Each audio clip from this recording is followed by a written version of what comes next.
So in this video, we are going to make this drawing and look at the stages that it goes through to make sure that it has enough visual information to make it look realistic.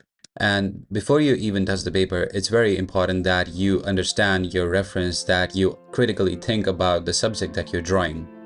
And by critically thinking, I mean notice where the light is coming from, notice the general silhouette of the subject, notice where the darkest darks are, the lightest lights, and aim for a sketch that carries a lot of visual information that tries to remove the guesswork in the form passes that you will do later. So if you can notice a change in tones, like the form shifting and turning away from the source of light, it's a good idea to put that down because it's going to save you time when you are adding values later on. Another thing that adds to making something look real or believable, it's the mark making. I think this is what helped me improve in the past few weeks to a certain extent, because I've noticed when I'm drawing, I have like a lot of jittery movements, and nature doesn't really have things like that.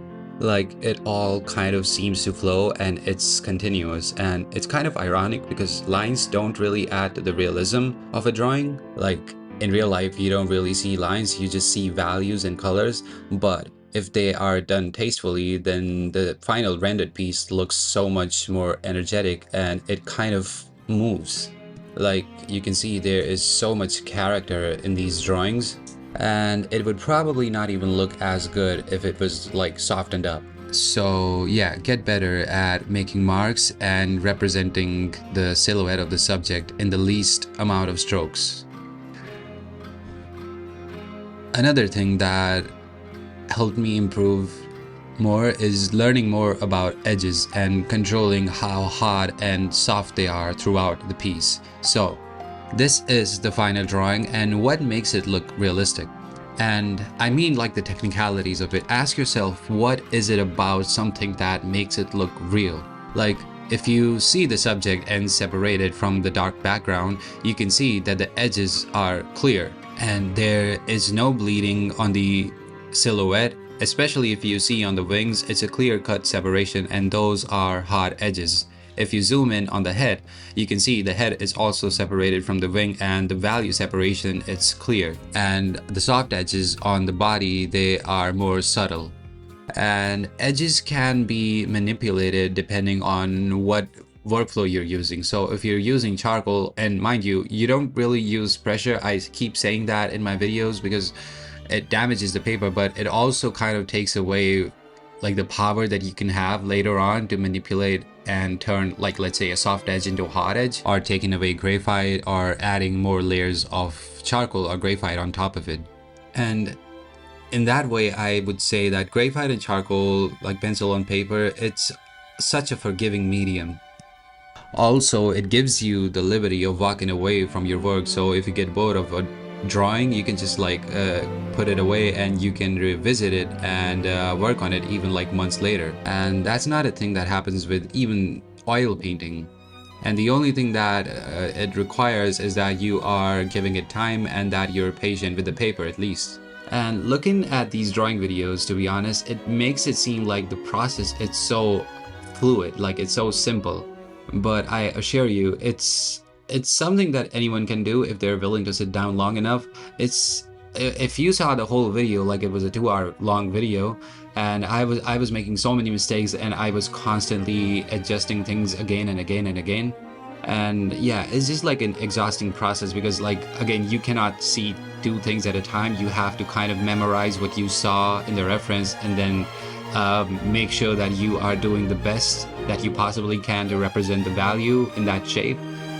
And if you wanted to learn realism, I would say that's a very important skill, knowing how to see the shape language in your references and being able to memorize them and to be able to finally transfer what you see in your mind for those few seconds to your paper. And to bridge the gap between what you see and what you can represent, you need your hand and eye coordination. And this is something that kind of takes a while to get.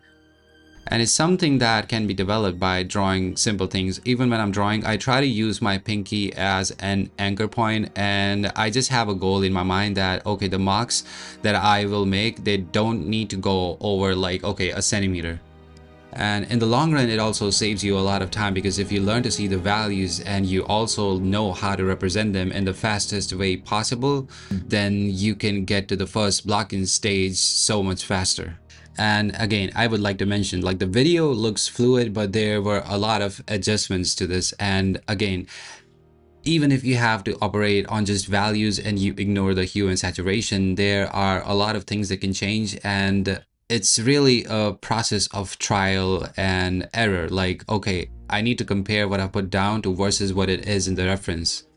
And as you can see, at the ending stages, like, the whole drawing looks like it makes sense, but there are still a lot of adjustments. That's why they keep saying, like, a drawing is never truly finished. Like, you can keep on making changes forever. And I don't really care too much about the details until I'm at this point where the drawing and the reference, if I just kind of squint my eyes and make them blurry, they kind of start to look similar.